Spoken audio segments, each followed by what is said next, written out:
Hi, I'm Wilson. Welcome to American Indian Languages class. This lesson is divided in 3 parts or 3 videos as I'm trying to keep my video short. In part 1, I provide an overview of the larger language families in North America. Then in part 2, I will give an overview of the word structure, word order, and word meaning. And finally, in part 3, I talk about some phonological features found in many indigenous languages of North America. The languages of North America and the Americas in general can be subdivided in a few different ways: by geographical region, by political affiliation, or by family relationship. In this class, we will consider the family relationship as it gives the best sense of the vast areas over which some languages or language families once reached. This is because political boundaries are usually not equated with linguistic boundaries. It's often the case that languages spoken in political borders are usually spoken in the two sides of the border. For example, many languages are spoken across the political border between Canada and the US and between the US and Mexico. For this lesson, and for the sake of including as many languages as I can in this discussion, I'll be a lumper. So I will present an overview of 6 superfamilies based on the work of Edward Sapir. Keep in mind that the classification presented here may not match with more recent proposals. So these classifications are still hotly debated by linguists. Also, these classifications don't include language isolates.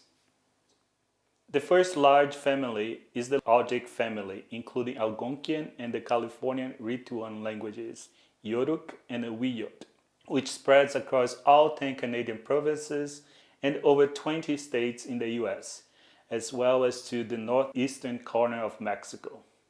We'll talk about the Algonquian family in detail in another lesson. Mosan is a hypothetical language family first proposed by Edward Sapir in 1929. Based on some similarities, it groups together 3 distinct language families: Chemakuan, Salish, and Wakashan. The name Mosan comes from the similar form of the word for 4 in the group, which is typically mu or mos, followed by the suffix n. Nadene is a family which groups the Haida and the Tlingit, 2 languages of the Pacific Northwest, together with several languages spoken from Alaska, for example, Koyukon, to the US Southwest, like the Nebizar and Nde, also known as Apache, and from the West Coast with the Natinehwe, known as Hupa, to Hudson Bay, the Nesuline Yatie, known as Chipewyan.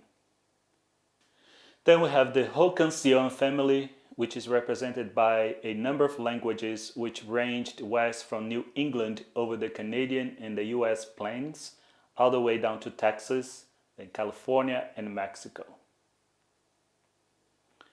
The Penutian family is composed of loosely related subfamilies located mainly in California and Oregon state.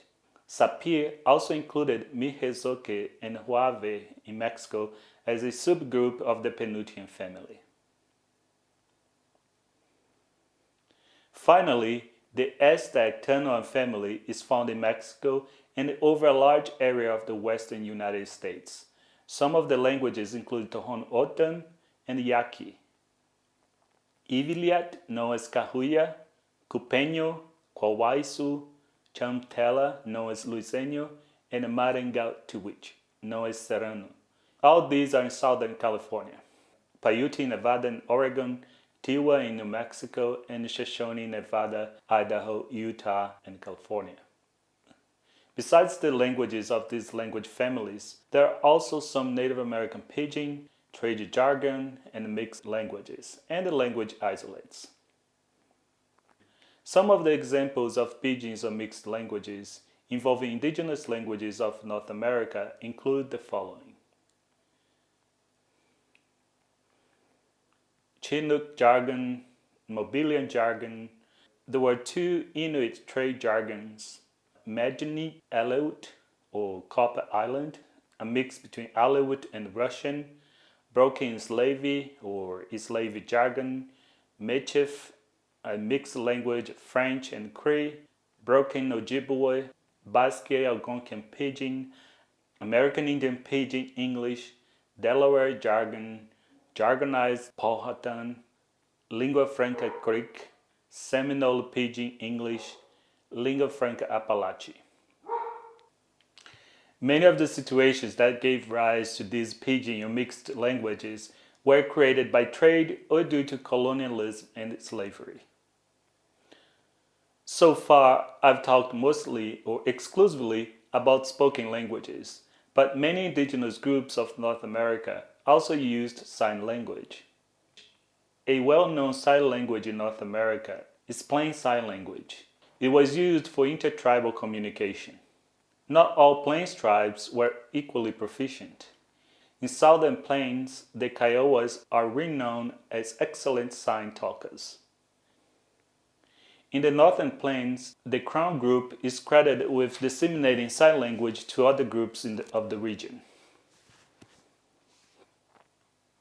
Finally, in this last part of this lesson, let's look at some of the vocabulary contributions from indigenous languages into English.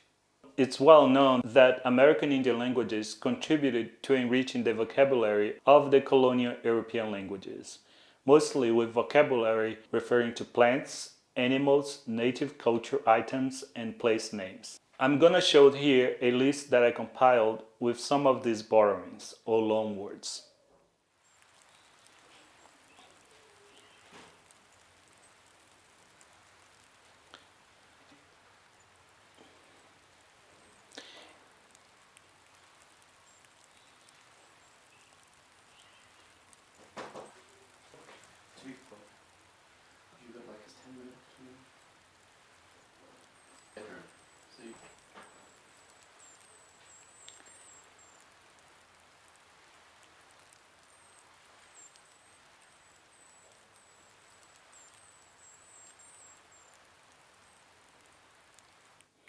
If you know any other loan word, please feel free to add them in the comments of this video. I hope you enjoyed this lesson. Please subscribe to the channel so you keep updated with the videos. Thank you and ciao.